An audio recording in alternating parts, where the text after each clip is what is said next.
Hello, friends. Today we have Rahul Singh with us, the author of the book Unfolding, an assistant professor in sociology at St. Xavier College, Kolkata.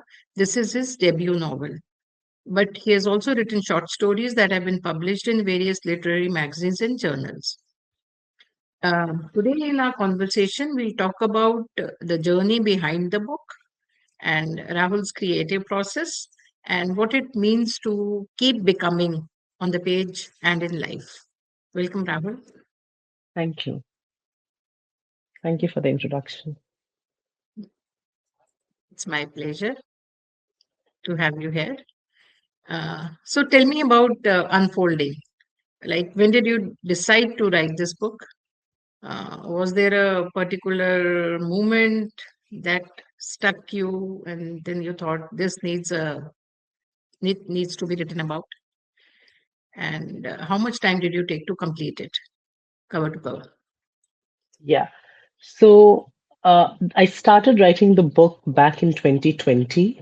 Uh, and there was not a particular moment that the inspiration to write the book really began. I think because I was always a reader, I never thought I would be a writer, and I would always read and read and read. And Uh, more often than not, I would think about when I would read books, when I wanted to read books, especially about, say, queer characters or Muslim characters in India, among the Indian fiction in current times, given the times that we are in, very Mm, outrightly political books were being written, and they are required. I have nothing against them.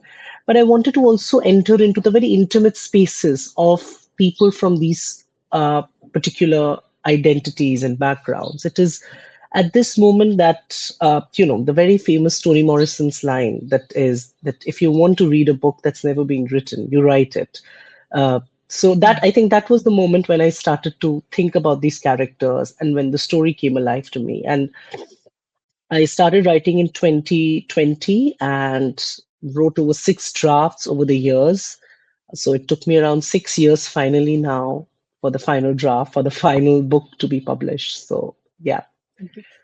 Did you do any kind of like research, or you read about like the stories about homosexual relationship? So did you, how much of research, like going, penetrating into their lives, you need a lot of information and knowledge about it. So did you do any kind of research on that, or maybe you read literature on that? Yeah. What was So the process? basically, uh, so a lot of, so there was no research as per that, okay, I'm going to read on this because I'm going to take from this and write about this. There was not very in research in that way.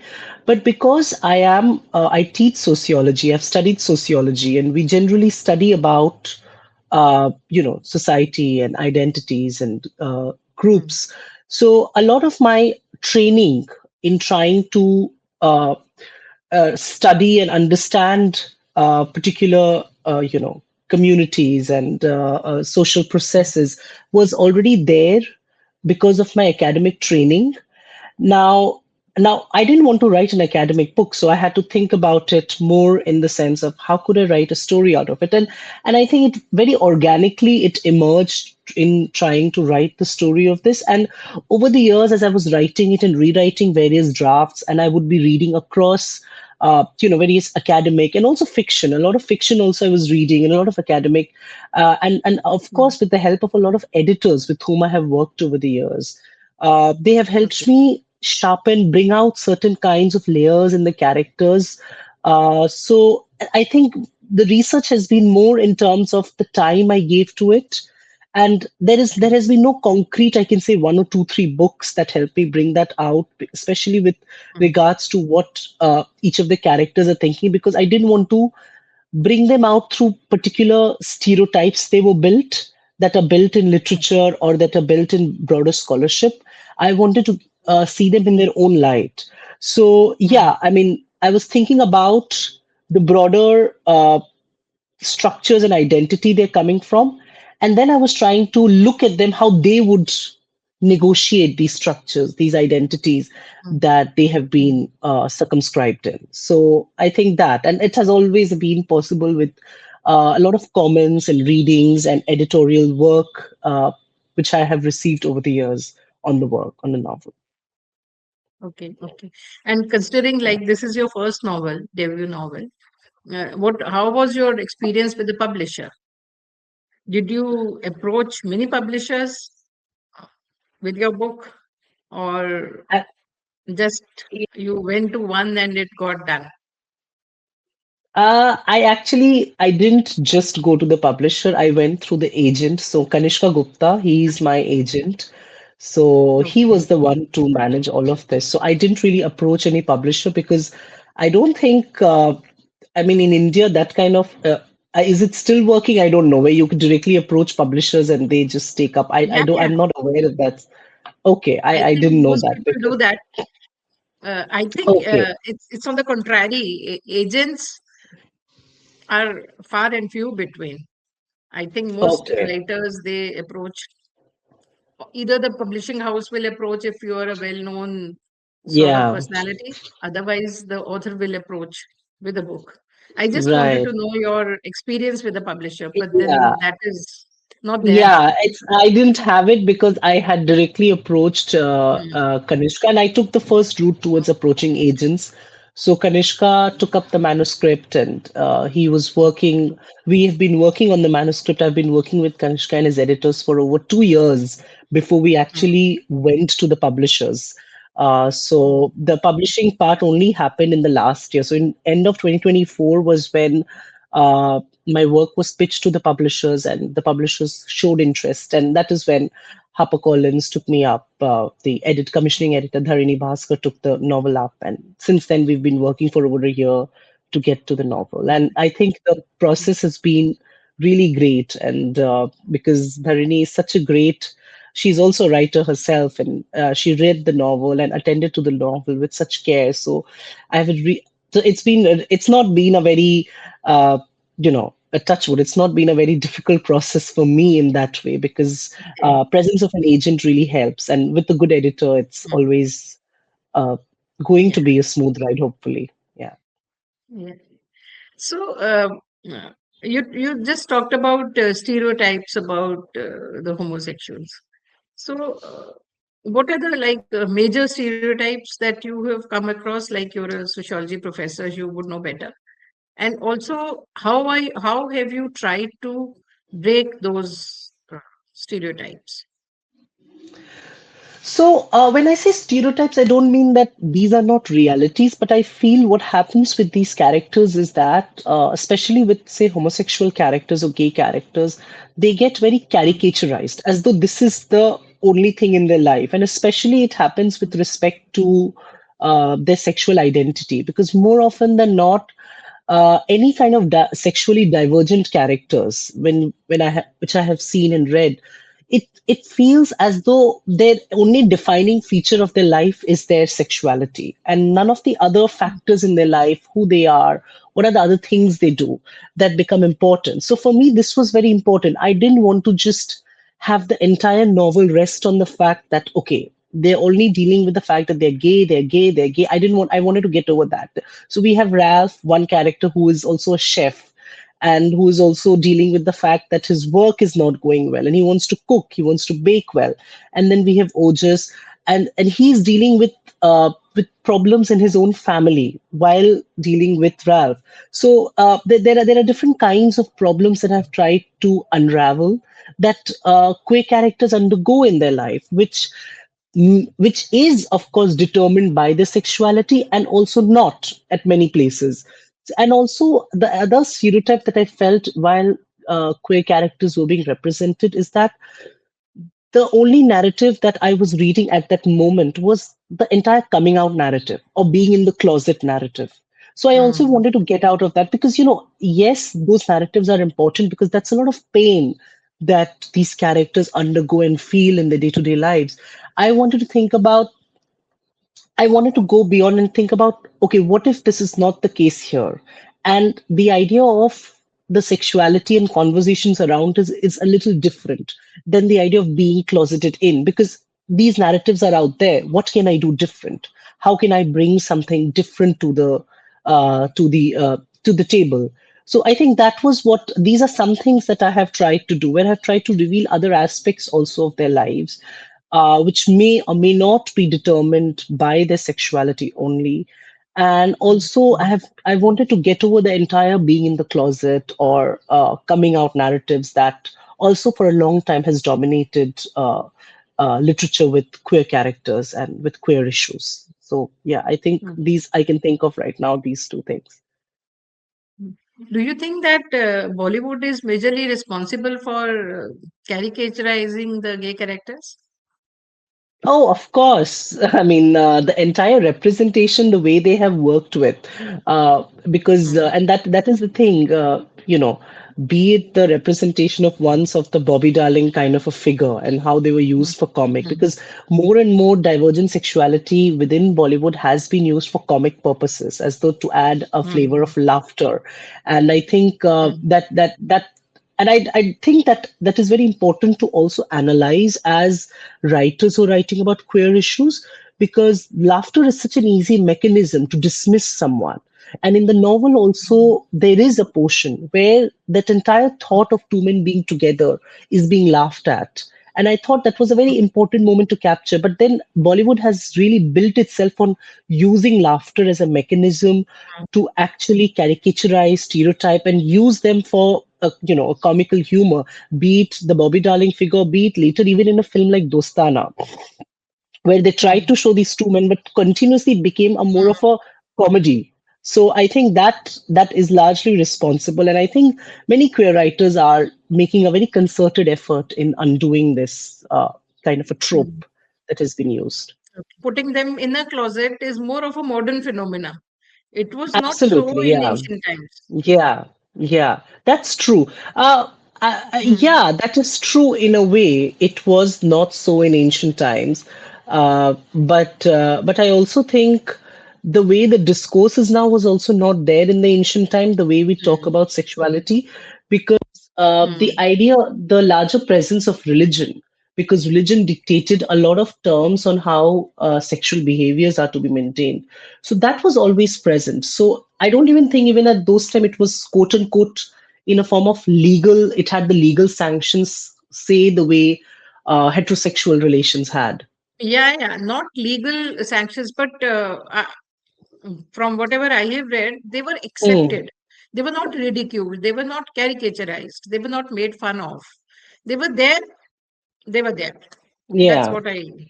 yeah, yeah, yeah, So, coming back to the book, uh, yeah,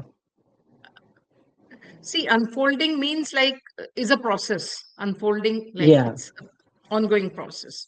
yeah, So, how did you give this name, this particular name? The book, yeah, it's a process that you're yeah, talking about. It never yeah, ends. There's no yeah, end to it. yeah. The so the title came to me when I wrote. I remember the first draft. It was something. There were some other things there, but then when I was working on the draft, when I finished the first draft, I thought, okay, this is the title. And since then, I'm so glad nobody has changed the title. None of the editors felt that the Mm. title needs to be changed. They felt that this is the most apt title to keep, and there is so much that the title has the potential of revealing, and for the reader to immediately get into the novel, to look at what's really taking place. And as you said, it's an ongoing process, as though it's an unending process. And I think that's what I wanted to do. I wanted to show that this idea of the life that these characters are leading are not closed upon themselves. That even if the reader, when the reader they I lost enter, you, they are Rahul. watching their lives. What? Hello?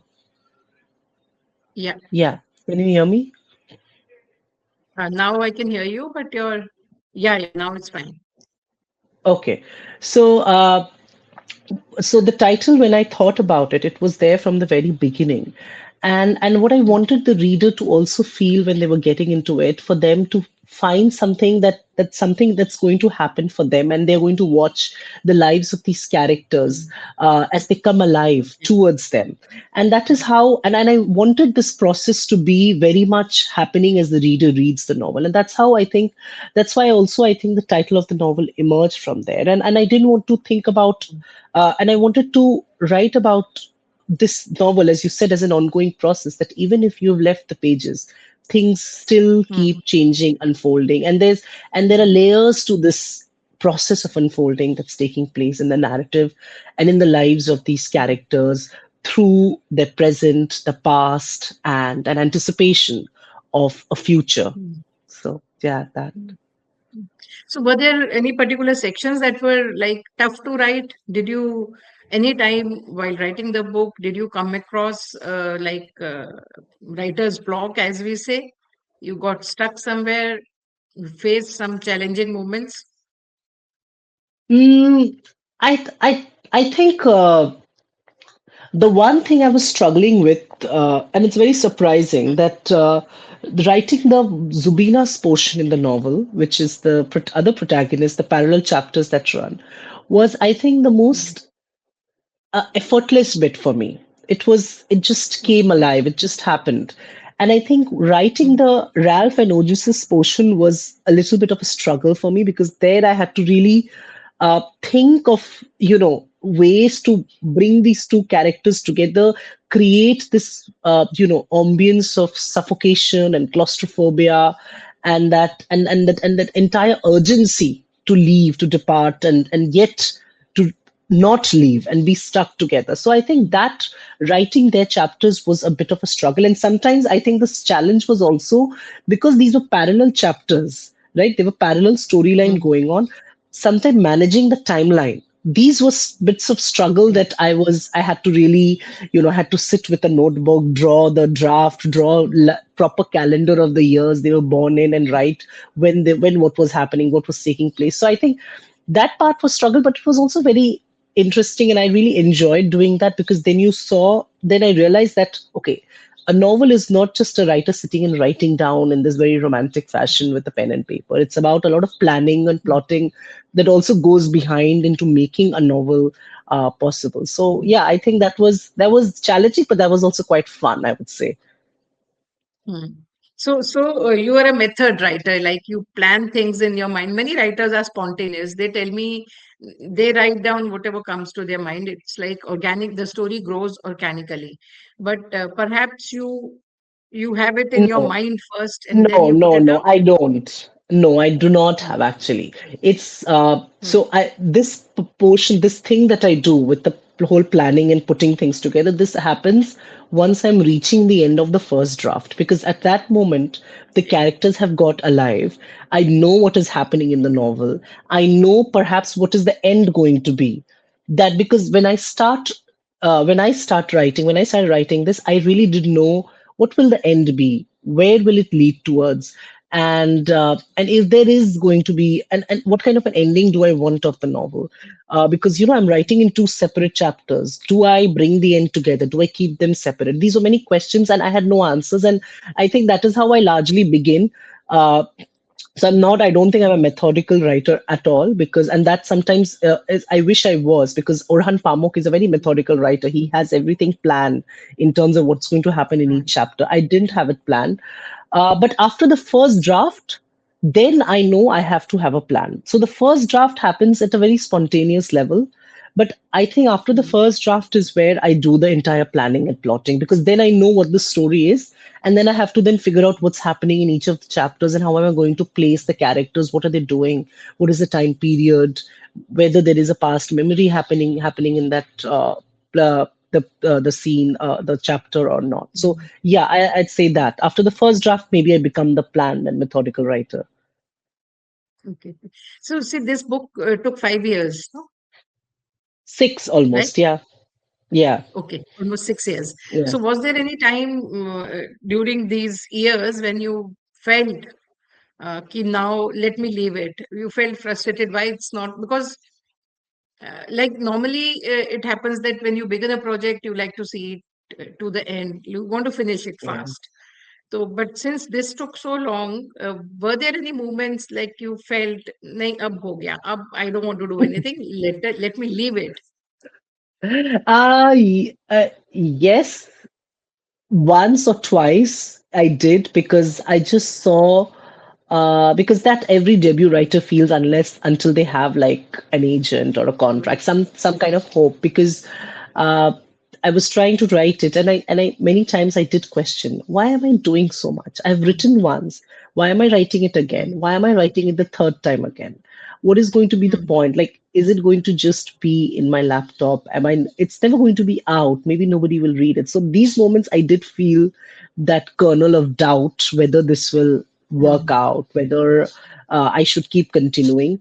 But I do think that, but because I was always a reader and I always read books mm, and I was always reading, I think it always kept me on my toes that, okay, I because I read, and you know, it has also changed me. Being a writer has changed me as a reader because now I'm able to read novels as well in a very different manner, say, than what I how I read it 5 years ago. Because now when I read a novel, also I see the kind of work, the effort that has gone into the construction of each page and each sentence.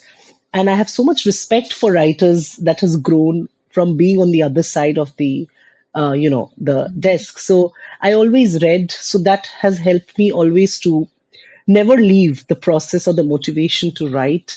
And also because I'm an academic and I have been doing my PhD right now, it's still going on, and because it's mm, very different from what the novel is. I don't work on sexuality and I don't work on things like on these areas that I have discussed. My work is largely on cities and planning and governance.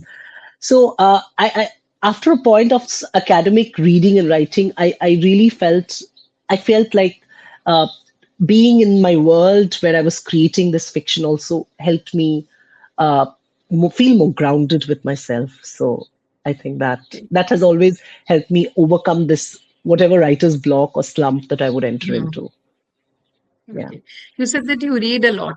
Are there any particular writers that are more dear to you?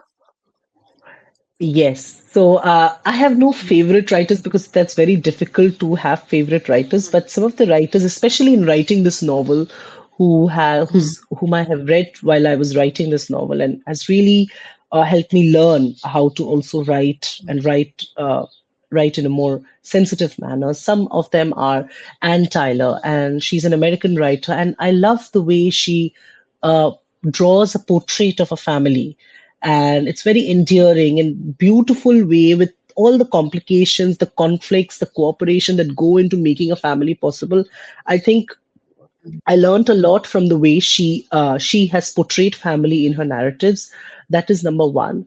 I loved Garth Greenwell. He's another writer who has written on queer men, gay men, and I think the way he's able to capture the experience of being uh, being a man, and especially a gay man within these very constraining situations, has really helped me also to lean closer towards the characters and listen to them more intimately. mm, And next, there has been Amit Chaudhary. I think the way he writes about the very everyday day life and granular details of the city in his books has really also, it's helped me explore and understand the city and how to write about the city and everyday details in a novel.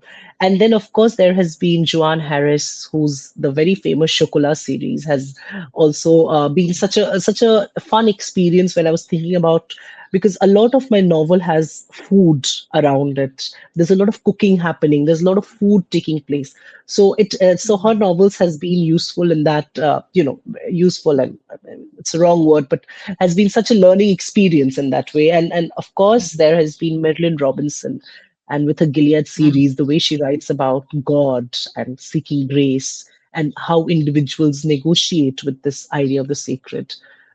This has also helped mm, me bring out the elements mm, of religion and faith in the novel, especially in terms of Zubina's characterization. So these are some of the writers that I loved and learned from while writing the present novel. Uh, mm. unfolding. Yeah. Hmm. So, how has the book, or did the book, shall I say, did the book, after you completed the book, did the book change you in any way that you looked at life pre unfolding and post unfolding? Uh, I think it has not, I don't know if it has changed in my perspective of life, but what it has made me do is it has made me, I think, observe life more. I mean, this idea of observation, this idea of noting down details is a part of my academic training as a sociologist and anthropologist because we these are our Mm, particularly research methods that we employ to do our academic work. But I think in terms of ever since I wrote the novel, I have been more attentive towards uh, the details or the scenes around me that are taking place. I have been more attentive towards particular nuances and incidents that take place, and I, of course, and then that strange ethnographer, writer, whatever comes in me, I take down notes a lot. So I think these things have happened, and where these notes will eventually help me, maybe for the next novel, for something else that I will be working on, writing on. So that has happened, and I'm very grateful for that because that has also made me quite. It has helped me also be more patient because I'm a very restless kind of a person in my real life. But I think mm, after writing the novel and especially after learning the other side of how what a novel is, I have become more patient. And that is why when, the novel also released after so many years and people ask me, how do you feel about it? And I just tell them, mm. they said, you must be feeling so much joy, so much exhilaration. And I just say, I don't know, it's been so long and it's just been happening one after the other that now that it has happened, I'm just yes, I'm a bit overwhelmed Relieved. by everything that has taken place. So, Or but yeah, I'm maybe, also maybe kind of it's very patient. relief Yeah. that finally it It is done. is. The project is started. Yes, a lot of relief. Yeah. Hmm. So, are you working on any other novel? You said that. Yes, I am. Mm, This is very different from Unfolding. It's not even set in Calcutta. Uh, mm, I have not much details about it now because it's still in the process and I still don't know about the story. But yeah, I look forward to it. Hopefully, it turns out well. I don't know how long this will take. Hopefully, not 5 years. I don't know because I have a thesis to finish as well. So I have to also attend to that. Yeah. Yeah. So, how do you manage your time? You're a professor. You're doing your thesis, working on your doctorate, I believe. Yeah. Yes. Mm. Yeah. And then you're writing stories, short stories, and then you Yeah. did a novel, and you're planning another novel. How do you manage your time? Yeah, it's largely a very busy day because I'm always reading or teaching or writing. But actually, so currently the semester is going on. So when a semester is going on, generally for 3 or 4 months, I'm unable to write much because one has to also prepare for the classes and also deal with other work at the workplace. So that's very little time. So I try to read during this period a lot because when I'm reading, preparing for classes, I also read a lot of fiction. I mean, I'm never not reading.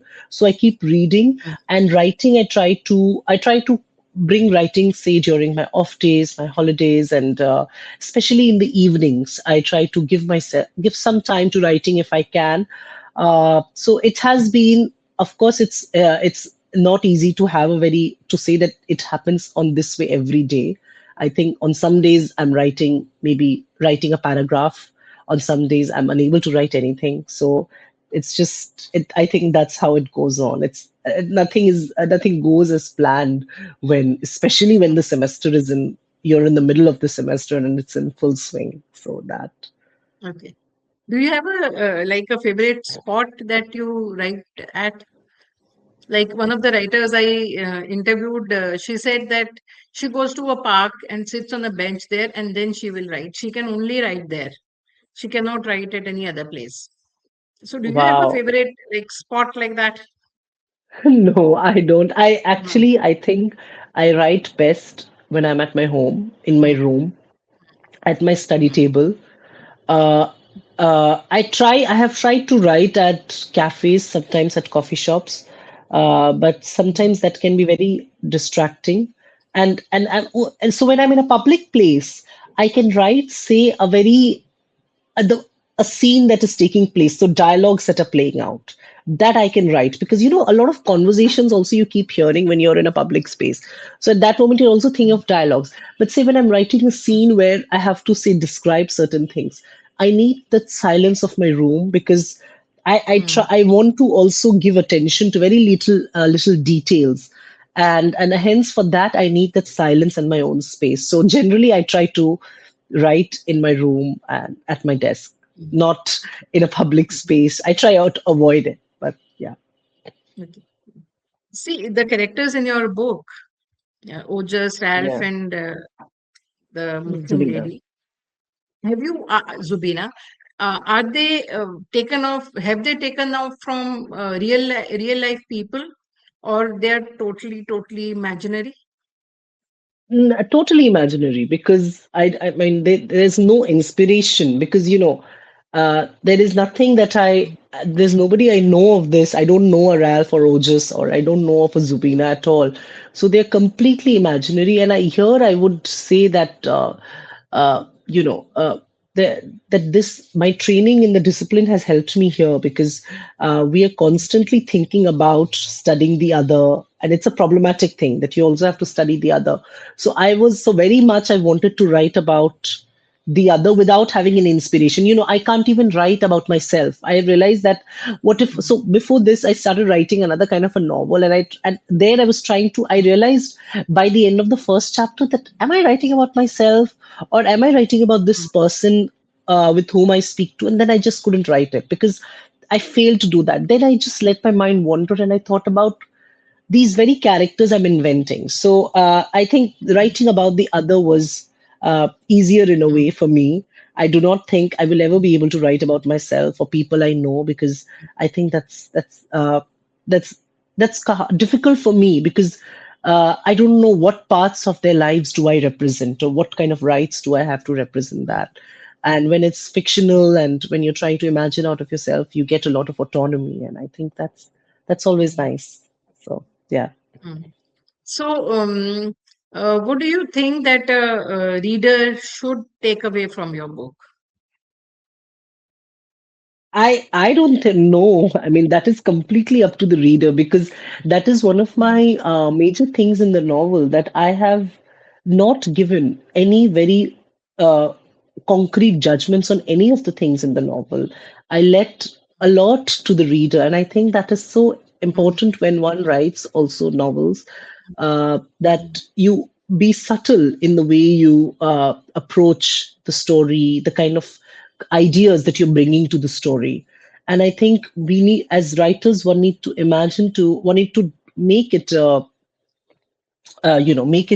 make it a task to allow the reader to take what they want from that text. I mean, you have to leave it to the reader. You need to let the reader now. It's the text is in the hand, and you need to mm, let the reader find their way in the text, and whatever way they want to choose. My job as the writer has been to lay out the different mm, maps, the routes that has been there for these characters. And yeah, that is why mm, I don't think I have anything really to say for what the reader should take from the novel as such. mm. Maybe feel about, if not take away, then like sit and ponder after a person has read the book. Uh, well, I would m- maybe I would No. want them to think about these characters uh, in a more.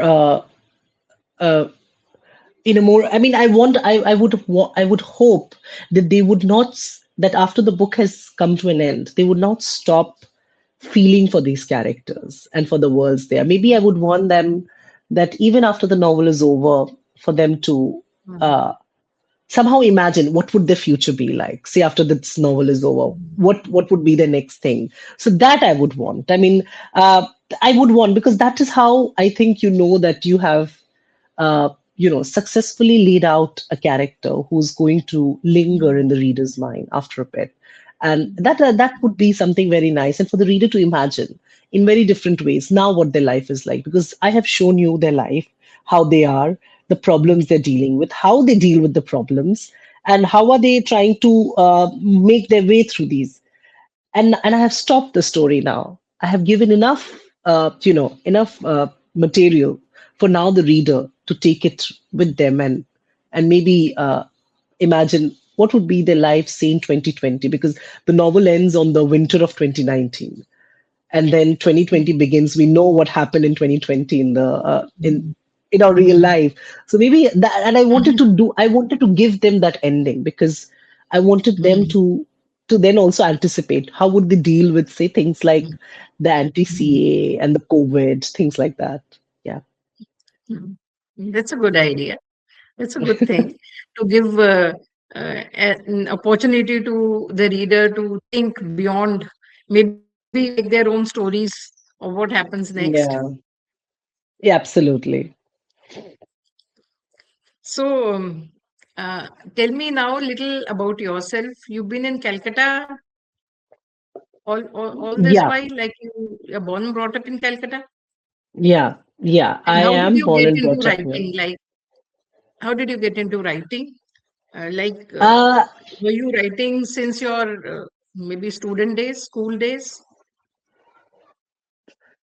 yeah, I was actually very, I mean, and when I did that, I never thought of it as a very writerly task, because when I was a kid, I would always enjoy in our English syllabus when those essays and short story writing would come up. I would always choose the short story option and write stories. And I remember I would really enjoy doing that. But I never thought about it for a long time. So even when my school days were over, I had written two, three stories. They were very ridiculous stories. Uh, and I just, these are stories you write and you forget. They get into the slush file. And it happened for a long time. And that kept happening. And I never took it seriously. And then when I was reading more, and I was always reading. So as a child, also I always read. I think it was when I read more densely, especially literary fiction, in say when I got into my college days, because until before college days, I would read more of the YA and things like that. Uh, the young adults would read. So that when I got to Mhm. reading more of literary fiction, I was very moved by what I saw on paper. And I think that I started to, I think, then in a very, in very passing manner, try to write. And I would not talk about it, because I would think, I mean, why would I talk about writing? I mean, I'm not going to write ever seriously. And I think my friends played a very important role. They said, I think you should think about writing more seriously. You have it in you. And I said, maybe I would. And then because of, as I I said lost in the you, start, Rahul. I lost. Oh, okay, I will. I had. Hello, Yeah, yeah, hello. hello. Yeah, I can hear you. Yeah. Your screen went off. Okay, I Uh, don't know what's what were happening. you saying that your friends? Yeah, my friends would tell me about Hmm. to take writing more seriously, because they said they felt that I have it in me.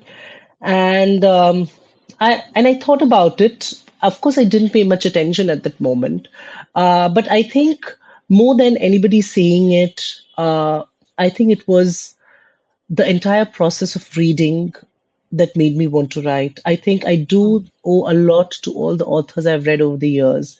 I think I have become a writer because I read, and I think that that is how I would say that the process of really writing or wanting to write and still continuing to want to write persist is because I keep reading other people's work. And I think that should be for everyone, that should be the ideal way you should be writing. And because you read, Okay. uh, yeah. You read, so you write. Yes, If you don't read, you absolutely. can't write. I can't, Okay. absolutely can't. So even before I sit to write, I always want to read something. So it's not that I wake up in the morning and say on a holiday and I Mm, start sit and start writing. It will never come to mm, me. I always pick up, say, the novel I'm reading or the short story that mm, I'm reading, or even academic things that I'm reading, even for academic writing, actually. For any one of it, mm, I have to first read. I don't think I can just mm, write. I mean, just get up and sit on the laptop and start typing things or whatever. mm, I always want to read first. It really just prepares me. It's like, mm, a warm up, the riyaz that you do mm, before you sing and things like that. So it's reading is that to me. It's like the riyaz that I do before actually sit mm, down to think about the art and the craft of writing itself. mm. So, one last question. Yeah. Since you're born and brought up in Kolkata and you are now working there, you've been in Kolkata for your entire Yeah. life till now. Yeah. Tell me something about Kolkata. Okay. Uh, this is actually a very difficult question because it's very difficult to answer it because I'm also working on the city. By academically, I'm also working on the city. So it's whenever one asks me about Calcutta, it's like asking me about myself, because that's how complicated the answer could be. I think it's a city that has been quite infamous and out of glory lately. And that's a very sad thing. But I also think it's very romanticized for it, as though it's that lover who has been left desolate and is lonely and is not in a good state, fallen out of glory. I think that's a very complicated way to view Calcutta. I think it's an interesting city in the sense it's very much steeped in a very particular kind of history, which we think about as the colonial modern history, and not say as it's as historical or as old as, say, a city like Delhi, which has been there for so many years, for centuries actually. So Calcutta Mm, is still, in many ways, a very new city, and it still has that potential to actually emerge from its so-called shackles in which it is caught, and in which people try to dismiss it in many ways, and it's very sad that the way they do, because I'm extremely attached to the city. For me, the city uh, means a lot in terms of my emotional connections, in terms of the people I know in the city, and in terms of the many places that I have, neighborhoods that I have been to in the city, and also because of the awareness of the city, both as a resident and then as a scholar. I think that has looking at the city as a scholar has completely changed in the way I used to view the city as a very romantic and something that is, very artsy and aesthetic and things in that way, aesthetically pleasing way. Uh, Being a mm, scholar has changed the way I view the city, because then I have started to look at the city with a more critical lens. And when you look at that, you do realize that cities are, Calcutta, just like any other cities, they have the problems in themselves. Also, they become a site in which new forms of socialities and life that could still emerge. So I think Calcutta is one mm, such city that may have fallen out of glory, but it's still a city where life continues, where life of my characters continue, and these are not life. They're constantly in poverty and struggle and pain.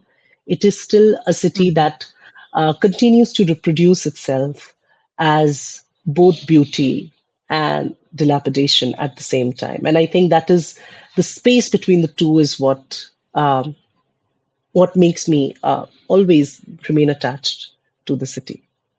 mm. Okay. Yeah. Thank you so much, Rahul, for talking to me. Thank you. And I wish you all the best for your maybe next novel. And I hope it comes out Thank you. soon. And Yeah. it doesn't that many years that unfolding took.